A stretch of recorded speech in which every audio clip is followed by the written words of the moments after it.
ابھی ریکارڈنگ کرنے کی المتقین وصلی وسلم علی المبعوث رحمۃ للعالمین اللهم لا علم الا ما علمتنا وزدنا علما یا کریم. قال المصنف رحمه الله تبارك وتعالى وإيانا وعن عمر رضي الله عنه قال قال رسول الله صلى الله عليه وسلم ما منكم من أحد يتوضأ فيسبغ الوضوء ثم يقول أشهد أن لا إله إلا الله وحده لا شريك له وأشهد أن محمدا عبده ورسوله إلا فتحت له أبواب الجنة أخرجه مسلم. وزاد الترمذي اللهم اجعلني من التوابين واجعلني من المتطهرين. حضرت عمر رضی اللہ تعالی عنہ روایت کرتے ہیں کہ رسول اللہ صلی اللہ علیہ وسلم نے فرمایا تم میں سے جو بھی وضو کرے خوب اچھی طرح کرے، پھر یوں کہے اشہد ان لا الہ الا اللہ وحدہ لا شریک لہ واشہد ان محمدا عبدہ ورسولہ، میں گواہی دیتا ہوں نہیں ہے کوئی معبود برحق سوائے اللہ کے، اور اس بات کی گواہی دیتا ہوں کہ جناب محمد رسول اللہ صلی اللہ علیہ وسلم اللہ کے بندے اور اس کے رسول ہیں. الا فتحت له ابواب الجنہ، اس کے لیے جنت کے دروازے کھول دیے جاتے ہیں. اور ایک روایت میں ہے اس کے لیے جنت کے 8 دروازے کھول دیے جاتے ہیں، جنت کے 8 دروازے کھول دیے جاتے ہیں. اس حدیث کو امام مسلم رحمۃ اللہ علیہ نے روایت کیا ہے. اور ترمذی کی روایت میں ہے کہ یہ کہنے کے بعد یعنی اشہد ان لا الہ الا اللہ وحدہ لا شریک لہ واشہد ان محمدا عبدہ ورسولہ، اتنا کہنے کے بعد یہ بھی کہے اللہم اجعلنی من التوابین، اے اللہ مجھ کو توبہ کرنے والا بنا دے، وجعلنی من المتطہرین، اور اے اللہ رب العالمین ہم کو پاک رہنے والا بنا دے. اگر یہ کہے تو اس کے لیے جنت کے دروازے کھول دیے جاتے ہیں. بہرحال یہ حدیث ہے. اب اس حدیث کے ایک ایک جملے کے اوپر ایک ایک لفظ کے اوپر غور کرنے کی ضرورت ہے. بڑی عظیم حدیث ہے، اس لیے خوب غور سے سنیے اور خوب غور سے سمجھنے کی کوشش کیجیے. پورے دل و دماغ کی حاضری کے ساتھ اس حدیث کو سنیے. حضرت عمر رضی اللہ عنہ کہتے ہیں کہ اللہ کے نبی صلی اللہ علیہ وسلم نے فرمایا، کیا فرمایا؟ ما منکم من احدین، ما منکم من احد، تم میں کا کوئی نہیں ہے. کیا مطلب ہوا اس کا؟ ما منکم من احد یعنی تم میں کا جو بھی کوئی ہو، چاہے مرد ہو یا عورت ہو، لڑکا ہو یا لڑکی ہو، آزاد ہو کہ غلام ہو، ہے نا، یہ ساری چیزیں اس کے اندر داخل ہوں گی. کوئی بھی ہو تم میں کا، کوئی بھی ہو تم میں کا. اس کے بعد آگے حکم دیکھیے، کوئی بھی، یہ کوئی بھی کہنے اس کا کیا مطلب ہے وہ سمجھ گئے آپ لوگ؟ کوئی بھی ہو یعنی کوئی بھی مسلمان، چاہے چھوٹا ہو چاہے بڑا ہو چاہے بچہ ہو، ہاں، بزرگ ہو عمر دراز ہو، کوئی بھی ہو. ما منکم من احد یتوضا، یتوضا وضو کرے. یتوضا وضو کرنے کا ایک مطلب یہ بھی ہے جی، وضو اس کو بھی کہتے ہیں کہ ایک ہے وضو لغوی اور ایک ہے وضو شرعی. وضو لغوی کہتے ہیں ہاتھ پیر کا دھونا. مثال کے طور پہ کہیں سے آپ آئے باہر سے اور ڈسٹ لگا ہوا ہے بدن میں یا گرمی کا احساس ہے، چہرے کو دھونے کے لیے آپ نے چہرے پہ پانی مارا، ہاتھ دھویا. عام طور پہ آدمی باہر سے آتا ہے تو ایسا کرتا ہے. تو کیا وہ اس وضو میں وہ شامل ہے؟ کہا نہیں، وضو شرعی ہونا چاہیے. تو ایک فائدے کی بات یہاں پہ سمجھیے، دونوں وضو میں یعنی وضو لغوی وضو شرعی میں ایک آدمی آیا دور دراز سے، کہیں گرمی کا دن ہے، دھوپ میں چل کے آیا، گھر پہنچا اور اس نے اپنا چہرہ دھویا، ہاتھ دھویا، ناک میں پانی ڈالا، سر کا مسح بھی کیا اور پیر بھی دھوئے، جو کچھ وضو میں کرتے ہیں وہ وضو میں کیا، تو یہ وضو شرعی ہے کہ غیر شرعی ہے؟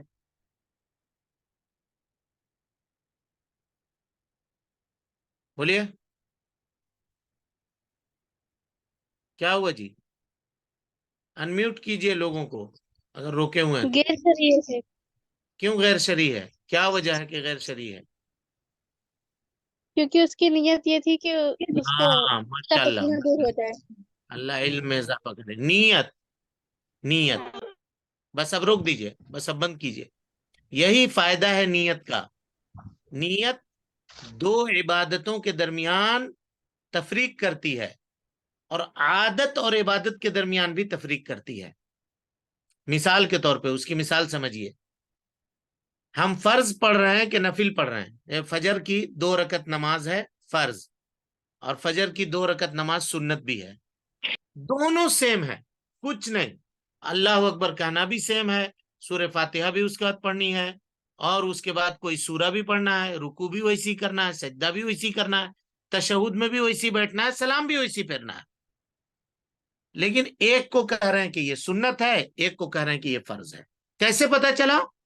کہیے گا نیت سے۔ نیت کا یہ فائدہ ہے، نیت کا یہ فائدہ ہے کہ ہم نے اگر سنت کی نیت کی ہے تو وہ نیت ہو جائے گا، اور اگر ہم نے فرض کی نیت کی ہے تو وہ فرض ہو جائے گا۔ تو کوئی پوچھے کہ نیت کا فائدہ کیا ہے جی، تو کہیے گا نیت دو عبادتوں کے درمیان تفریق پیدا کرتی ہے، جیسے یہ نفل ہے یہ فرض ہے۔ کیسے پتا چلے گا؟ نیت سے پتا چلے گا۔ ٹھیک ہے، ہو گئی بات۔ نیت کبھی کبھی عادت اور عبادت کے درمیان بھی فرق پیدا کرتی ہے۔ مثال کے طور پہ کوئی آدمی باہر سے، جیسا ابھی ہم نے بتلایا، گرمی کا دن ہے، گرمی اس کو لگی ہے، کام کیا ہے، پسینہ سے شرابور ہے، وہ غسل کیا اس نے، تو یہ غسل اس کا ٹھنڈک حاصل کرنے کے لیے ہوا، یہ غسل اس کا ٹھنڈک حاصل کرنے کے لیے ہوا۔ لیکن اگر وہ چاہتا ہے کہ وہ اپنا واجب غسل کرے، وہ غسل جو ناپاکی دور کرنے والی ہو، تو اس کے لیے نیت کرنا ضروری ہوگا، جو عبادت ہے۔ اور اسی طرح سے ٹھنڈک حاصل کرنے کے لیے جو غسل کیا جاتا ہے،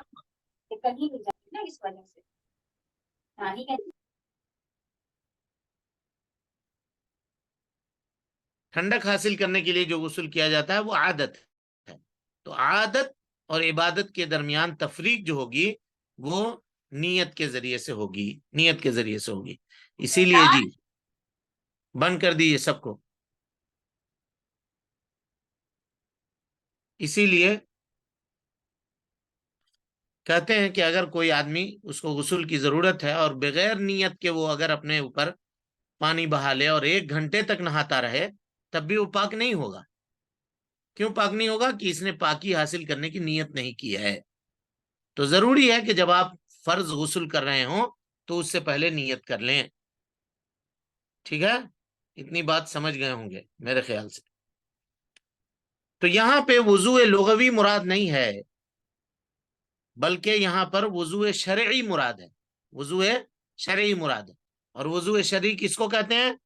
تو نیت کرے آدمی وضو کرنے کی، اور اس کے بعد بسم اللہ کہے، پہلے دونوں ہتھیلیوں کو دھوئے، اس کو کلی کرے، ناک میں پانی ڈالے، چہرہ دھوئے، اور پھر اس کے بعد کہنیوں سمیت ہاتھ دھوئے، دونوں ہاتھوں کو، پہلے دائیں کو پھر بائیں کو۔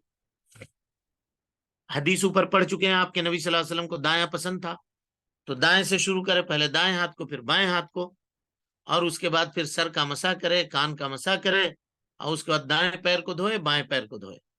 تو یہ وضو شرعی ہوا۔ کون سا وضو ہوا؟ یہ وضو شرعی۔ تو یہاں پہ وہی وضو مراد ہے۔ کہ تم میں کا کوئی بھی آدمی وضو کرے، تو کہیے گا کون سا وضو مراد ہے جی؟ تو کہیے وضو شرعی مراد ہے، جیسا کہ اللہ کے نبی صلی اللہ علیہ وسلم نے بتلایا ہے، کر کر کے سکھلایا ہے۔ ٹھیک ہے، وضو شرعی میں بھی کبھی کبھی ایسا ہوتا ہے کہ انسان مکمل وضو نہیں کرتا ہے، خاص طور پہ جب جاڑے وغیرہ کا موسم اور ٹھنڈک کا، اور پانی ٹھنڈا ہو تو آدمی بہت بچا کر کے وضو کرتا ہے، صحیح سے دھوتا نہیں ہے. اور ٹھنڈک کے موسم میں عام طور پہ اسکن کے اندر بھی اس طرح سے چیزیں ہوتی ہیں کہ وہ پانی کو جلدی قبول، سوکھی ہوئی ہوتی ہے اسکن، پانی کو قبول نہیں کرتی. تو وہ کیا کرے، جاڑے کا ٹھنڈے کا موسم ہے تو ہاتھ پھیر دے، دھو رہا ہے جہاں کہیں بھی تو وہاں ہاتھ پھیرے اس کو، اور کوشش کرے کہ پانی ہر جگہ پہنچ گیا. کہنیوں کے جو فولڈ ہیں اس کے اندر پانی پہنچ گیا، انگلیوں کے درمیان کے جو گیپ ہیں اس پہ پانی پہنچ گیا. یہ پورا خیال کرے اور مکمل پورا پورا وضو کرے. ٹھیک ہے، پورا پورا وضو کرے. اسباغ الوضو کہتے ہیں کہ وضو میں جو جو چیز ہے اس کو پورا وضو. اب ناک میں پانی ڈال رہا ہے تو اوپر تک چڑھائے. نبی صلی اللہ علیہ وسلم نے کہا کہ وہ بالغ فی الاستنشاقی، تم میں کا کوئی آدمی اگر ناک میں پانی لے تو مبالغہ سے کام کرے. مبالغہ سے کام کرے کا مطلب کیا ہے کہ اس کو ناک کے اوپر تک لے کر کے جائے، جتنا برداشت ہو سکتا ہے وہاں تک، اور اس کے بعد پھر ناک کو صاف کرے، یہ کام کرے. اور پھر کلی کرے اسی طرح سے، یعنی ہر کام کو صحیح سے کرے. اور اگر مان لیجئے وضو کے اعضاء اس کے خشک رہ گئے، جی وضو کے اعضاء اس کے خشک رہ گئے، مکمل وضو نہیں کیا ہے، تو اس کی نماز بھی درست نہیں ہوگی، اس کی نماز بھی درست نہیں ہوگی. اچھا، اب ایک سوال آپ سے یہ کر رہے ہیں، یہ بتائیے کہ کوئی آدمی وضو کیا اور وضو مکمل کر لیا اس نے، اب اس کی کہنی جو ہے تھوڑی سی خشک رہ گئی ہے، وضو کر لیا اور اس کے بعد آیا مسجد میں یا کنارے ہٹا وضو کر کے، تو کسی نے کہا کہ جا کہنی تو آپ نے دھویا ہی نہیں، یہ خشک ہے، تو آپ کے ہاتھ میں پانی ہے ابھی وضو کا، تو کیا کہنی اگر پہنچ دیں اور وہاں پانی پہنچا دیں تو وضو ہو جائے گا؟ جی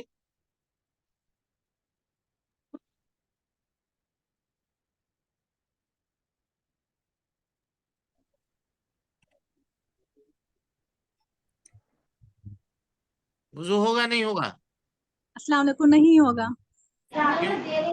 کیوں؟ ارے یا اللہ، دیکھیے باہر سے جہاں بھی آواز آنے کی بات ہو پلیز اپنا انمیوٹ نہ کریں، اس سے بہت سخت تکلیف ہوتی ہے ہم کو.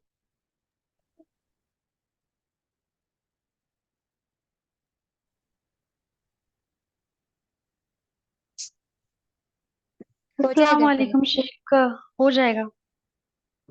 ہو جائے گا اس میں، ہے نا؟ جی دیکھیے دونوں میں فرق ہے، فرق کیجئے. وضو میں موالات شرط ہے. کیا شرط ہے؟ موالات. موالات اور ترتیب. ترتیب مانے جس ترتیب سے اللہ کے نبی صلی اللہ علیہ وسلم نے وضو کیا ہے ویسے وضو کرنا ہے. کوئی آدمی یہ کہے کہ پہلے ہم پاؤں دھو لیں گے، اس کے بعد کلی کر لیں گے، اس کے بعد مسح کر لیں گے، اس کے بعد چہرہ دھو لیں گے، اس کے بعد ہاتھ دھو لیں گے، ہمارا وضو ہوگا؟ ہوگا نہیں ہوگا؟ بولیے. نہیں ہوگا، کیونکہ ترتیب نہیں کیا اس نے، ایک بات. اور دوسری بات موالات. موالات میں نے پے در پے لگاتار دھونا ہے. کوئی آدمی ابھی ہاتھ دھو لیا، ٹھیک ہے، اور اس کا 5 منٹ تک بیٹھ کر کے وہیں بات کر رہا ہے وضو خانے میں، تب تک اس کا ہاتھ خشک ہو گیا. اب پھر وہ کلی کر رہا ہے، پھر بیٹھ کر کے بات کر رہا ہے، 10 منٹ پھر بات کیا کلی کرنے کے بعد، پھر ناک میں پانی لیا، ہاں، پھر چہرہ دھویا، پھر 10 منٹ بات کر رہا ہے، پھر ہتھیلی دھویا، تو اس کا وضو ہوگا نہیں ہوگا؟ کہیں گے موالات نہیں ہے. موالات کے معنی پے در پے لگاتار، ایک کام ختم کیا دوسرا کام شروع کرو، دوسرا ختم ہوا تیسرا شروع کرو، لگاتار کرو. ایک کام کر لیا آدھا وضو کوئی کر کے چلا گیا، اب پھر آیا 15 منٹ کے بعد 20 منٹ کے بعد اب کہہ رہا ہے کہ ہم یہاں سے دوسرا وضو کریں گے، تو یہ موالات. موالات نہیں ہوا. اب اگر کسی آدمی کی کہنی خشک ہے جی، اب فوراً اس کو پتا چل گیا ہے، تو ایسی صورت میں کیا کرے، جا کر کے کہنی دھوئے، پورا ہاتھ دھوئے، اور ہاتھ دھونے کے بعد اس کے بعد کے جو عمل ہیں وہ پورا کرے. یعنی ہاتھ دھویا، اب اس کے بعد پھر سے اس کو مسح بھی کرنی پڑے گی، کان کا مسح بھی کرنا پڑے گا، اور پیر بھی دھونا پڑے گا، تب جا کر کے اس کا وضو ہوگا. لیکن وضو ختم کیا تھا اور کوئی آدمی کہہ دے گا نہیں آپ کی ایڑی خشک ہے، دیکھیے ایڑی میں ذرا سی جگہ خالی ہے آپ کی، دیکھ رہے ہیں یہاں پہ، کہاں ہاں ہاں ہاں بھائی بھائی غلطی ہو گئی، ہم نہیں دھو سکے. کہا جاؤ. اب گیا تو یہ کیا کرے گا؟ تو کہتے ہیں کہ صرف اگر ایڑی دھو لیا، پاؤں دھو لیا تو ہو گیا، کیونکہ اس کے بعد کوئی عمل ہی نہیں ہے، پاؤں دھونے کے بعد کوئی عمل ہی نہیں ہے. تو پاؤں دھو لیا تو اس کا کام ہو جائے گا فوراً. لیکن اگر تاخیر ہو گئی ہے، اعضائے وضو خشک ہو گئے ہیں، تو اس کو پھر سے وضو کرنا پڑے گا. چلیں، اتنی بات سمجھ گئے آپ لوگ؟ کہتے ہیں کہ ما منکم من احد یتوضا، تم میں کا کوئی آدمی جو وضو کرے تو وضو سے مراد یہاں وضو شرعی ہے. کامل اور مکمل وضو کرے، کامل اور مکمل وضو کرے. فیسبغ الوضو، پورا پورا وضو کرے. کوئی بھی عضو جو وضو میں دھونا ہے وہ خشک نہ رہے. پورے سنت کا لحاظ رکھتے ہوئے وضو کرے، کوئی اس میں کمی نہ ہو، کوئی اس میں خلل نہ ہو. اور یہ جب وضو مکمل کر لیا تو اس کے بعد کہے، کیا کہے؟ اشہد ان لا الہ الا اللہ وحدہ لا شریک لہ واشہد ان محمدا عبدہ ورسولہ الا فتحت لہ ابواب الجنت الثمانیۃ شاء. ٹھیک ہے؟ وضو کرنے کے بعد شہادتین کا اقرار کرے، اشہد ان لا الہ الا اللہ. ہاں جی، آپ میں سے کوئی شہادتین کا ترجمہ کیجئے تو. لا الہ الا اللہ کا ترجمہ بتائیے تو کوئی.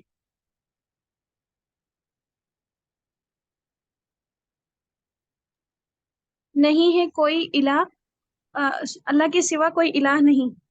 جی، اور کوئی بولے؟ السلام علیکم. لا واہ. یعنی نہیں، الہ مطلب کوئی الہ برحق یعنی عبادت کے لائق، الا اللہ سوائے اللہ کے، محمد رسول اللہ، محمد صلی اللہ علیہ تو محمد وسلم رسول رسول اللہ ہیں. نہیں پوچھ رہے ہیں، صرف لا الہ الا اللہ کا معنی پوچھ رہے ہیں جی، اتنا ہی بتائیے. جی، نہیں ہے کوئی الہ سوائے اللہ کے، جی عبادت چلیے، کے اور کوئی لائق. بولیے.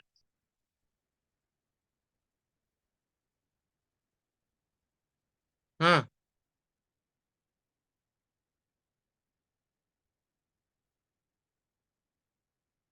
اللہ کے علاوہ کوئی عبادت کے لائق نہیں. ہاں جی، اور کوئی بولیے. انمیوٹ کیجئے، لوگوں کو بولنے دیجئے، انمیوٹ کیجئے.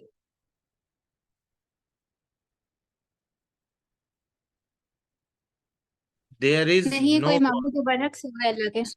اللہ کے سوا کوئی معبود نہیں. اللہ کے سوا نہیں کوئی ہے کوئی معبود برحق معبود نہیں. کے برحق. سوا کوئی معبود نہیں. نہیں ہے کوئی عبادت کے بس لائق سوائے بس اللہ بس بس اب روک اللہ کے سوا کوئی معبود نہیں.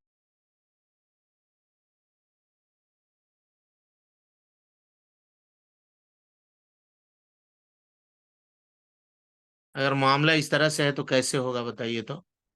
اکثر لوگوں نے جو لا الہ الا اللہ کا ترجمہ کیا وہ غلط کیا، اکثر لوگوں نے. اب بتائیے، جب ہم توحیدی کا معنی اور مفہوم نہیں سمجھے ہیں تو کیسے زندگی ہوگی جی، کیسے معاملہ ہوگا؟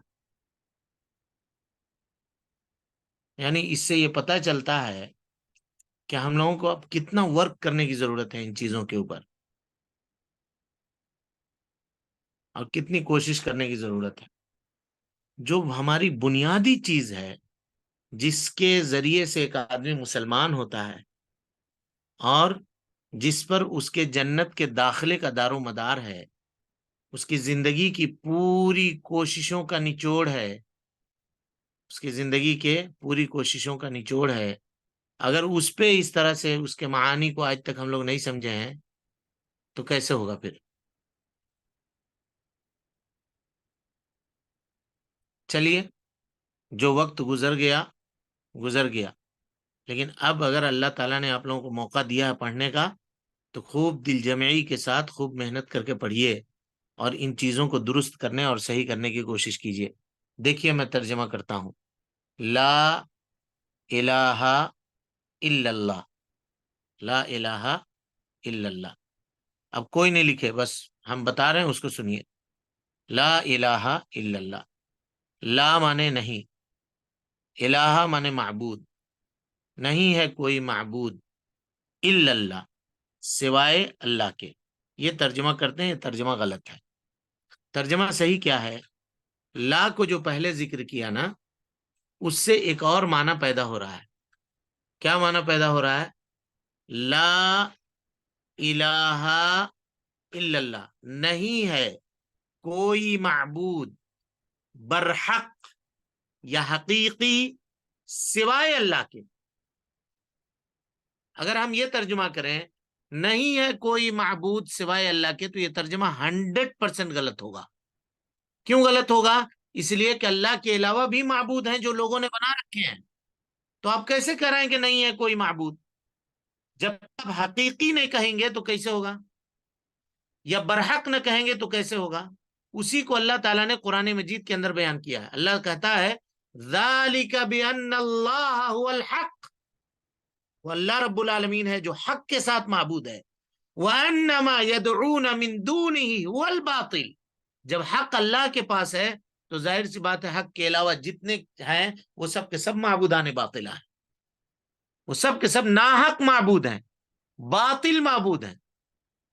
تو ترجمہ ہوگا نہیں ہے کوئی معبود برحق سوائے اللہ کے، سوائے اللہ کے، یہ ہوگا. اب یہاں آئیے جی، لا الہ الا اللہ، اس کے کتنے ارکان ہیں جی؟ کوئی بتائے؟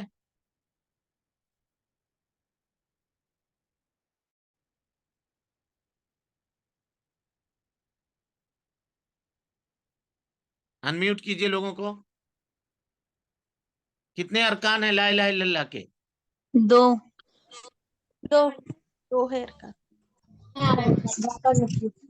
دو ہے. دو.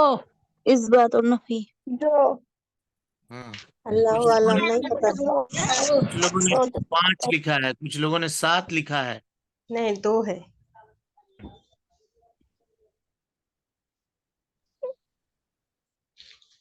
بس بند کیجیے، آپ آواز بند کیجیے آپ لوگ. لا الہ الا اللہ کے 2 ارکان ہیں. کتنے ارکان ہیں؟ 2 ارکان ہیں. 2 ارکان ہیں. پہلا رکن کیا ہے؟ نفی. پہلا رکن کیا ہے؟ نفی. یعنی لا الہ یہ کہہ کر کے جتنے بھی معبود پائے جاتے ہیں ہم نے سب کا انکار کر دیا. کوئی معبود نہیں ہے، کوئی معبود نہیں ہے، انکار کر دیا. اس کے بعد کہا الا اللہ، سوائے اللہ کے، سوائے اللہ کے. یعنی تمام معبودان باطلہ سے ہم نے اپنے لا تعلقی کا اظہار کیا. ہمارا کوئی تعلق نہیں ہے ان معبودان باطلہ سے. ہمارا تعلق کس سے ہے؟ معبود برحق سے ہے جو اللہ رب العالمین ہے. تو اسی کو کہتے ہیں یہ لا الہ الا اللہ کے 2 ارکان ہیں. ان 2 ارکانوں کے بغیر لا الہ الا اللہ کی عمارت نہیں کھڑی ہوگی. ارکان کہتے ہیں بنیاد کو، اس کے بغیر کھڑی نہیں ہوگی. اس کی دلیل کیا ہے؟ اللہ تعالیٰ قرآن مجید میں فرماتا ہے فَمَن يَكْفُرْ بِالطَّاغُوتِ، جو طاغوت کا انکار کرے، وَيُؤْمِن بِاللَّهِ، اور اللہ کے اوپر ایمان لائے، فَقَدِ اسْتَمْسَكَ بِالْعُرْوَةِ الْوُثْقَىٰ، تو اس کو جاننا چاہیے کہ اس نے مضبوط کڑے کو تھام لیا. اور مضبوط کڑا عروہ وثقیٰ کس کو کہتے ہیں؟ لا الہ الا اللہ کو. پتہ یہ چلا کہ لا الہ الا اللہ کی گواہی دینے والا وہی آدمی ہوگا جو اس بات اور نفی دونوں کے درمیان جمع کرنے والا ہوگا. اب اس بات اور نفی کا کیا فائدہ ہوگا جی؟ اس بات اور نفی کا فائدہ یہ ہوگا کہ کوئی آدمی اگر یہ کہے کہ بھائی دیکھو ہم اللہ تعالیٰ کو معبود مانتے ہیں، ہم اس کی عبادت کرتے ہیں، دوسرا کسی اور کو معبود مانتا ہے، درخت کو مانگتا ہے، ہم اس کا انکار کیوں کریں گے؟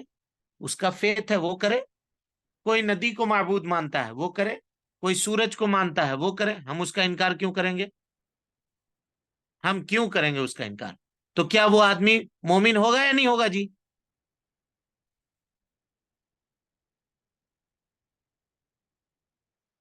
بولیے، مومن ہوگا؟ نہیں ہوگا، نہیں ہوگا. نہیں ہوگا. ہم کو اللہ پر ایمان بھی لانا ہے اور اللہ کے علاوہ جتنے معبودان باطلہ ہیں اس کا انکار بھی کرنا ہے، بلکہ پہلے انکار کرنا ہے تب جا کر کے ایمان لانا ہے، تب کلمہ مکمل ہوگا. جی شیخ. اسی مفہوم کو لوگ آج نہیں سمجھتے ہیں تو غلطی کرتے ہیں. لا الہ الا اللہ بھی پڑھ رہے ہیں، مزاروں پہ جا کر کے جھک بھی رہے ہیں. لا الہ الا اللہ پڑھ بھی رہے ہیں، مزاروں کا طواف بھی کر رہے ہیں. لا الہ الا اللہ پڑھ بھی رہے ہیں، باباؤں سے اپنی امید رکھے ہوئے ہیں، پیروں کے سامنے مرشدوں کے سامنے جا کر کے کہہ رہے ہیں کہ بابا ہم کو روزی دے دے، بابا ہمارے بیٹے کو پاس کروا دیجئے، ہم کو اولاد دے دیجئے، ہم کو یہ کر دیجئے، اس کے نام سے جانور ذبح کر رہے ہیں، اس کے نام کی نظر و نیاز کر رہے ہیں، سب کے سب شرک ہے۔ اسی مفہوم کو بھائی اللہ کے علاوہ تمام معبود جو پائے جاتے ہیں دنیا کے اندر سب کے سب باطل ہیں، پہلے ان سب کا انکار کرنا پڑے گا اور تب جا کر کے۔ اور کوئی آدمی پوچھے تو آج کل لبرل ہو گئے ہیں لوگ، ہم کو کیا حق ہے کہ ہم دوسرے کے معبود کو برا کہیں، تم کو کیا حق پہنچتا ہے کہ تم دوسرے کے فیت کو برا کہو؟ ارے بھائی جب تک اس کسی برائی کو برائی نہیں سمجھو گے تو تمہارے اندر ایمان ہی نہیں ہے، اس کا مطلب ایمان ہی نہیں۔ تو پہلے انکار کرنا ہے معبودان باطلہ کا، اور انکار کرنے کے بعد پھر اس بات کرنی ہے، ثابت کرنی ہے کس کو؟ اللہ رب العالمین کی وحدانیت کو، کہ اکیلے اللہ رب العالمین عبادت کے لائق ہے، اور عبادت کی تمام قسموں کو صرف اللہ رب العالمین کے لیے خاص کیا جائے گا، اللہ کے علاوہ کسی اور کی عبادت نہیں کی جائے گی۔ یہ مطلب ہے لا الہ الا اللہ کا، لا معبود بحق الا اللہ، نہیں ہے کوئی معبود برحق سوائے اللہ رب العالمین کے، نہیں ہے کوئی معبود حقیقی سوائے اللہ کے۔ یہ ترجمہ کیجئے گا، اب جب بھی کیجئے گا ایک دم دھیان میں دماغ میں بیٹھا لیجئے، نہیں ہے کوئی معبود حقیقی سوائے اللہ کے۔ یہاں کیا ہے کہ اشہد ان لا الہ الا اللہ، میں گواہی دیتا ہوں، شہادت دیتا ہوں، کس بات کی؟ اللہ الہ الا اللہ، نہیں ہے کوئی معبود برحق سوائے اللہ کے۔ اور صرف اتنا ہی کہنے سے نہیں ہوگا، آگے دیکھیے وحدہ، یہ وحدہ جو ہے یہ کس کی تاکید ہے جی؟ بولیے، اللہ اکیلا ہے، اس واحد بات کی واحد تاکید ہے اللہ اکیلا ہے نہیں، جو اس کا ٹرم ہے اس سے بیان کیجئے، اس بات کی تاکید ہے یا نفی کی؟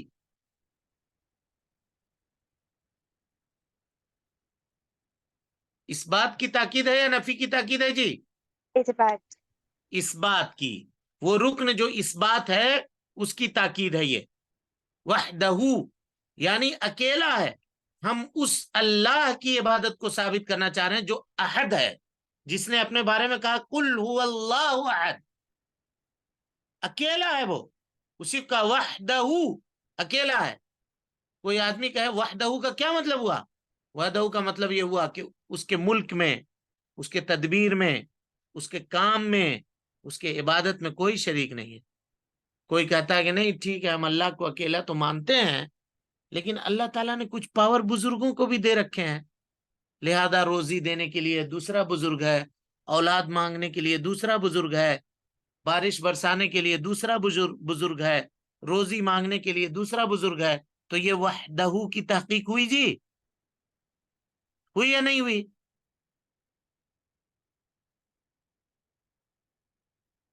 ہم کہہ رہے ہیں کہ اللہ عبادت کے لائق ہے جو سنگل ہے، اکیلا ہے، تنہا ہے، اور اس کے بعد کہہ رہے ہیں کہ یہ ولی بھی اولاد دیتے ہیں، تو سنگل کہاں ہوا اللہ؟ پھر اکیلا کہاں ہوا؟ وحدہ کہاں ہوا؟ اکیلا ہے وہ، اکیلا ہے۔ اس کا مطلب یہ ہے کہ کسی مزار، کسی بزرگ، کسی پیر، کسی ولی، کسی کو جس کو لوگوں نے بنایا ہے اس کے چوکھٹ پہ نہیں جا سکتے، یہ سب کے سب شرک ہوگا۔ اور آگے کہا لا شریک لہو، یہ لا شریک لہو یہ کس کی تاکید ہے جی؟ کس کی تاکید ہے؟ بولیے، نہیں نفی کی، نہیں بولیے گا، نفی کی، کس کی؟ نفی کی۔ لا شریک لہو، اس کا کوئی شریک نہیں ہے، اس کا کوئی بھی شریک نہیں ہے۔ اچھی بات، جو آدمی وضو کرے اور یہ گواہی دے، اب دیکھیے تو اتنی چیزیں ہیں اس کے اندر۔ اب جب ہم گواہی دیتے تھے اشہد ان لا الہ الا اللہ وحدہ لا شریک لہ واشہد ان محمدا عبدہ ورسولہ، اتنا گواہی دیتے تھے لیکن اتنی چیزوں کو نہیں سمجھتے تھے، تو اس کا مطلب ہمارا گواہی صحیح نہیں ہوتا تھا، صحیح نہیں ہوتا تھا گواہی. اسی لیے اللہ تعالیٰ نے کہا ہے فَعْلَمْ أَنَّهُ لَا إِلَهَ إِلَّا اللَّهِ، علم حاصل کرو کہ اللہ کے علاوہ کوئی معبود برحق نہیں ہے. دیکھا دیکھی مت کہو، اس کا سنے تو کہہ رہے ہیں، اس کا سنے تو کہہ رہے ہیں، ہم کو معلوم ہی نہیں ہے کہ ہم کیا کہہ رہے ہیں، کہاں سے بات ہوگی؟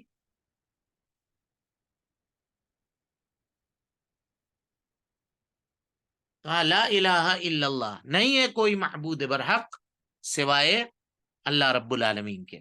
وحدہ، وہ اکیلا ہے. لا شریک لہ، اس کا کوئی شریک نہیں ہے، کوئی اس کا شریک نہیں ہے، کوئی نہیں.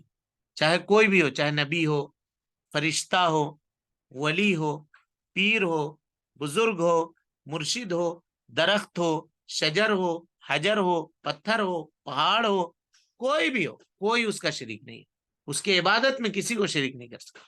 اللہ اکیلا ہے معبود، اس کے علاوہ جتنی چیزیں ہیں دنیا کے اندر پائی جاتی ہیں وہ سب کے سب اس کے مخلوق ہیں، سب کے سب اس کے مخلوق ہیں. اس کی عبادت نہیں کی جائے گی، اس کی عبادت نہیں کی جائے گی.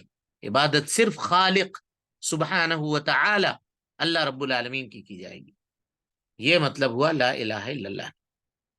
شہادتین کا اقرار کرے. اچھا، محمد الرسول اللہ گواہی دینے کا کیا مطلب ہے جی؟ بولیے.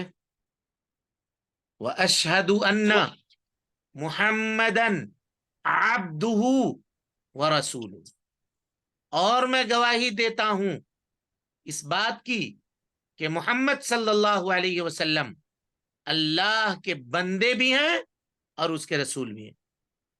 محمد صلی اللہ علیہ وسلم اللہ کے بندے بھی ہیں اور اس کے رسول بھی ہیں.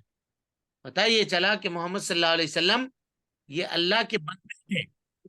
کچھ لوگ یہ کہتے ہیں کہ نہیں، اللہ تعالیٰ نے ان کو اپنے نور سے پیدا کیا تھا، بلکہ شعر لکھتا ہے، کہا کہ وہی جو مستوی عرش تھا خدا ہو کر اتر پڑا ہے مدینے میں مصطفیٰ ہو کر.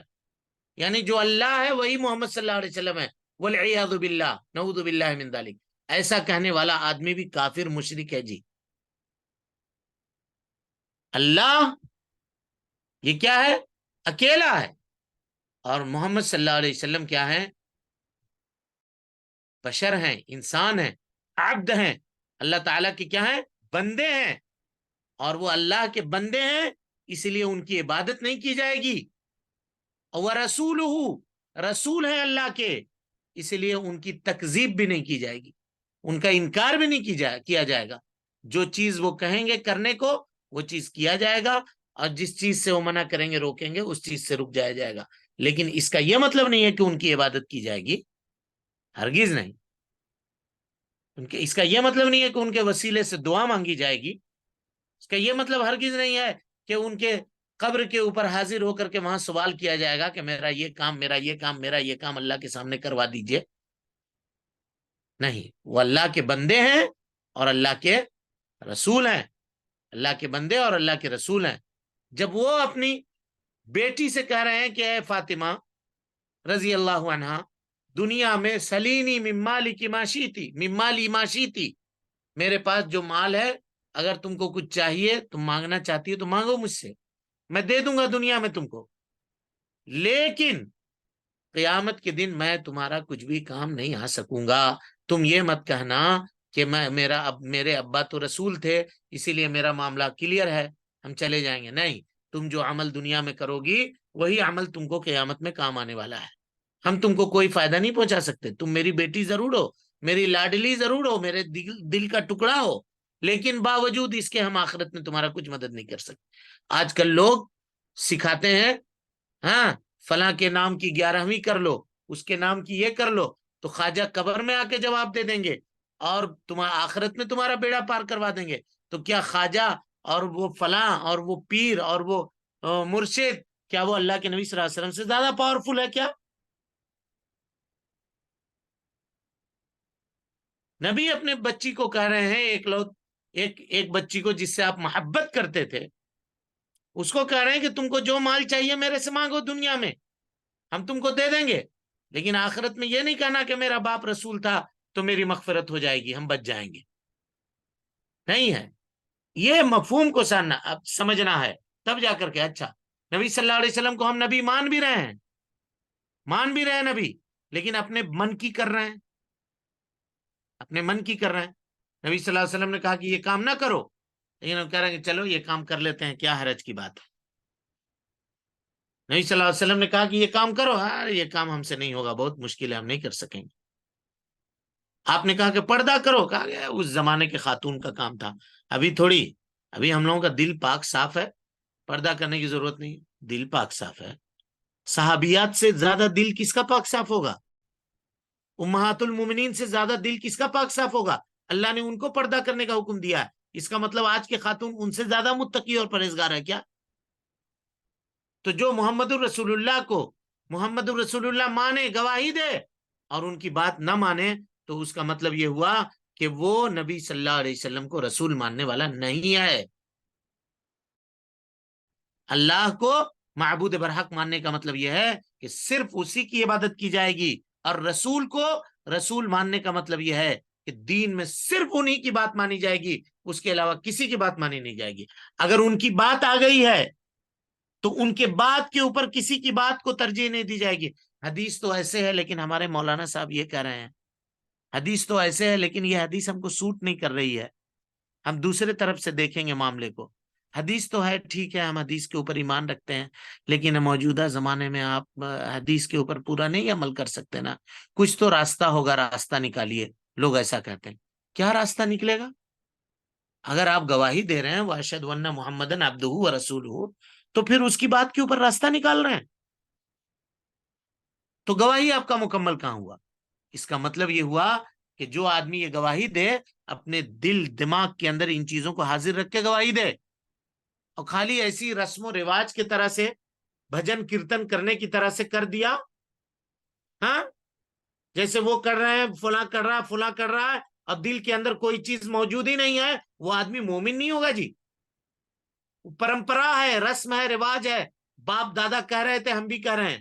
کل قیامت میں قبر میں کچھ لوگ جب جائیں گے تو ان سے پوچھے گا فرشتہ، من ربو کا ہو، ما دینو کا ہو، من نبیوں کا، کہے گا میں نہیں معلوم میرے کو کیا ہے، کیا اس کا مطلب ہے۔ سمعت الناس یقولون، لوگوں کو کہتے ہوئے سنتا تھا، میں نے بھی ویسا کہنے لگا، میں بھی ویسی کہنے لگا، میرے کو معلوم نہیں کیا اس کا مطلب ہے، کیا اس کا یہ ہے، اس کا بیڑا پار نہیں ہوگا۔ آج کل دنیا جاننے کے لیے ہم لوگ آسمان و زمین ایک کیے ہوئے ہیں، دنیا حاصل کرنے کے لیے 3 سال 4 سال کے بچے کے پیٹھ کے اوپر 10 کلو کا بستہ لاد کے اس کو مشنری اسکول میں بھیج دیتے ہیں، لیکن یہی اگر کہا جائے کہ مسجد کے مولوی کے پاس بھیجو تاکہ یہ چیزیں وہ بیان کر دے، تو کہا کہ مولوی صاحب کا کام ہے کیا ہے، وہ خالی یہی کرتے رہتا ہے۔ ارے دنیا سائنس ترقی کر گئی ہے، تم لوگ ابھی تک توحید توحید، اللہ ایک ہے، رسول ایک ہے، یہ کر رہے ہو معاملہ۔ دوسری باتیں بتاؤ، چاند کے بارے میں بتاؤ، سورج کے بارے میں بتاؤ، اس کے بارے میں بتاؤ۔ چاند سورج جان کے کیا کرو گے؟ کیا کرو؟ جس نے چاند سورج کو پیدا کیا ہے اس کو جاننے کے لیے اللہ نے ہم کو دنیا میں پیدا کیا ہے۔